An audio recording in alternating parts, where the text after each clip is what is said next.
The year is 1250 BC. You have exactly 24 hours inside ancient Egypt. The moment you step in, something feels deeply wrong. The gold is real, the temples are real, the gods carved into every wall are real. But the millions of people living inside this civilization, they are not inspired, they are not proud, they are terrified. Every single one of them, from the lowest slave to the highest priest, and nobody, not one person, will tell you why. Every history book shows you the pyramids. Every documentary shows you the gold. Nobody shows you what is actually happening behind it. You are about to spend 24 hours finding out, hour by hour, from the inside, using AI trained on real hieroglyphic records, ancient papyrus scrolls, and 2 centuries of archaeological excavation. We rebuilt this day. Nobody alive has seen 1250 BC Egypt. Until now. You will not just hear this story, you will live it. Let us begin. You open your eyes. It is dawn. The sun is rising behind you over the eastern desert. When it clears the horizon, it does not just bring light, it brings sound. 1,000 voices rising simultaneously. Because in this civilization, the sun does not simply rise, it is dragged into the sky by the hand of a god. Welcome to 1250 BC. The Pharaoh Ramesses II had ruled for 30 years, but he was not a king. He was a living god. Every morning, his waking was not a routine. It was a religious ceremony performed by 6 priests in total silence. Nobody, not even his own children, was permitted to look the pharaoh directly in the eyes. Not ever. Ancient texts confirmed it. The Anastasi papyrus recorded. All who approached the pharaoh crawled on their bellies. Outside the palace walls, Egypt was already awake. Workers moved before sunrise, paid in bread and beer, nothing more. Archaeological evidence from Deir el-Medina confirmed it. Workers received monthly rations, wheat, fish, vegetables, and 8 units of beer. The Nile flood was beginning. And in Egypt, this single annual event controlled every life, every harvest, every fate.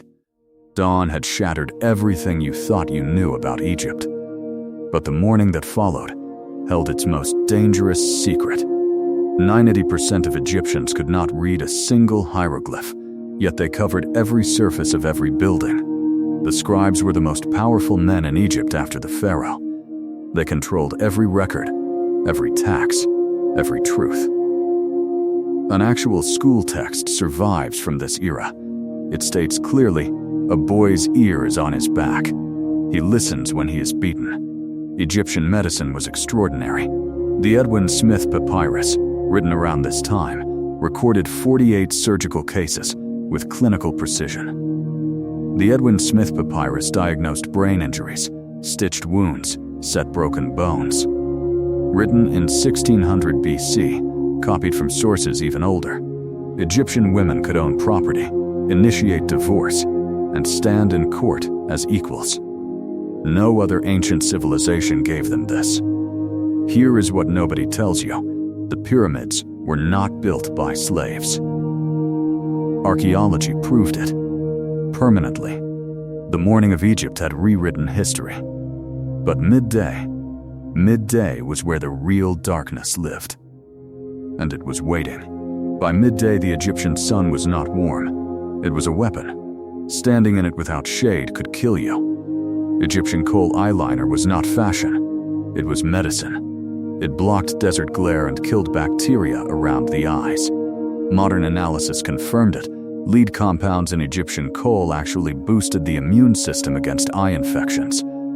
But that is not even the most interesting part of Egyptian midday. The mummification workshops were open for business. Mummification took 70 days.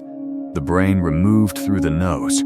The organs stored in 4 canopic jars, each guarded by a son of Horus. You are probably thinking, who could afford mummification? The answer would surprise you completely. Cats were sacred in Egypt. Killing one, even accidentally, was punishable by death. No exceptions. No mercy. The historian Diodorus Siculus recorded it. A Roman soldier accidentally killed a cat in Egypt. The crowd tore him apart. Most historians stop at the cats, but what they miss about Egyptian religion changes everything you think you know. The temples of Egypt owned 30% of all Egyptian land. The priests controlled more wealth than the pharaoh himself. But the priests had a darker power. They ran the oracles. And the oracles decided everything. Land disputes, criminal cases, even succession. And this is where it gets truly strange. The priests controlled which way the bark tilted. The oracle was theater.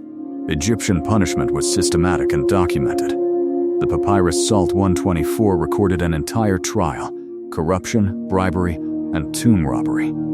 The punishment for tomb robbery was impalement.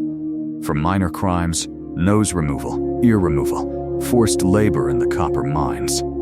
Midday Egypt had revealed a civilization darker than any history book admits, but the afternoon held something even the priests feared.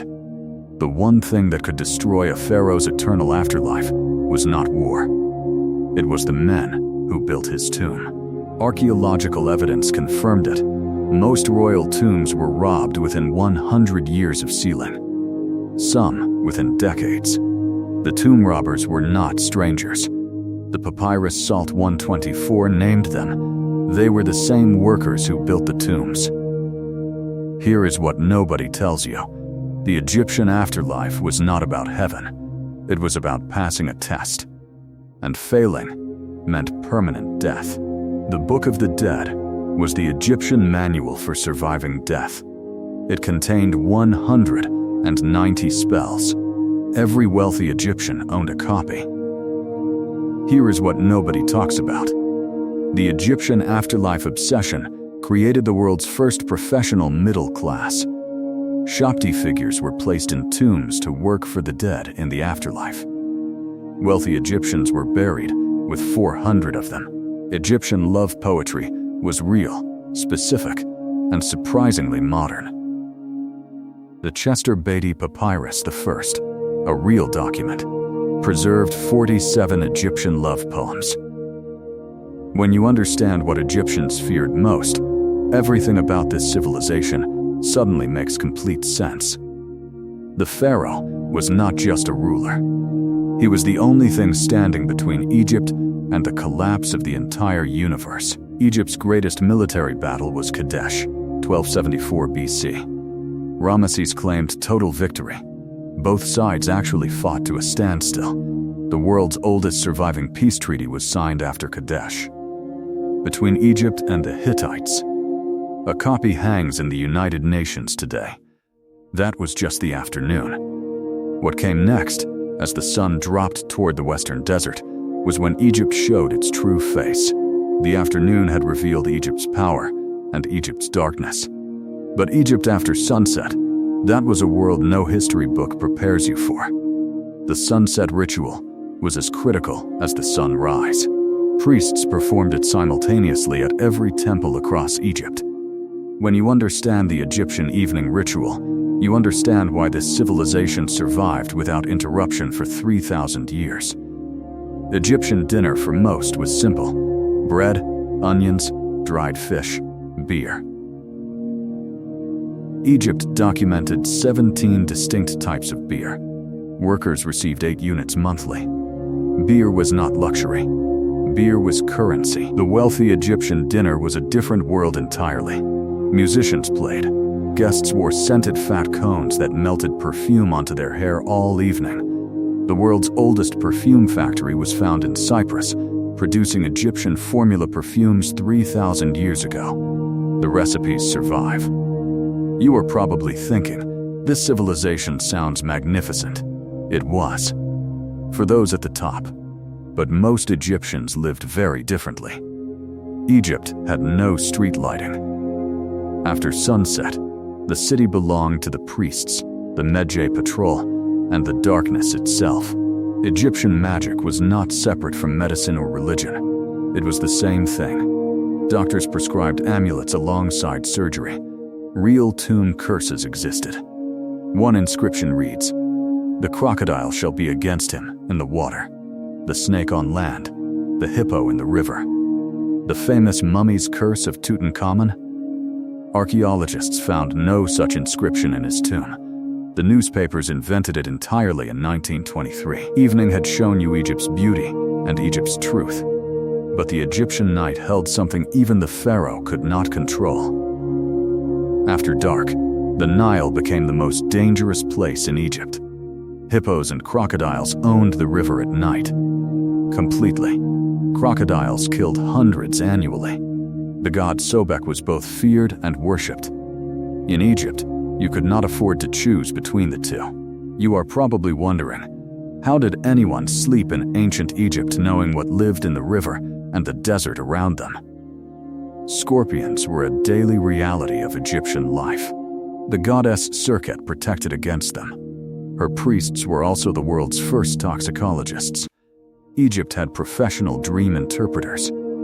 The Chester Beatty Papyrus III was their manual. 200 dream interpretations, organized and indexed. The Chester Beatty Papyrus III is real. It states, if a man sees himself eating crocodile meat in a dream, he will become a village official. And here is the part that will surprise you most. Egyptians had written fiction 3,000 years ago. Real stories, real plots, real heroes. The Tale of Sinuhe, written around 1900 BC, is considered one of the greatest literary works ever created. Egyptians read it for 1,000 years. But that is not even the most extraordinary thing about Egypt at night. The dead were closer than you have been told. Egyptian law placed all burials on the western bank, because the west was where Ra descended each night.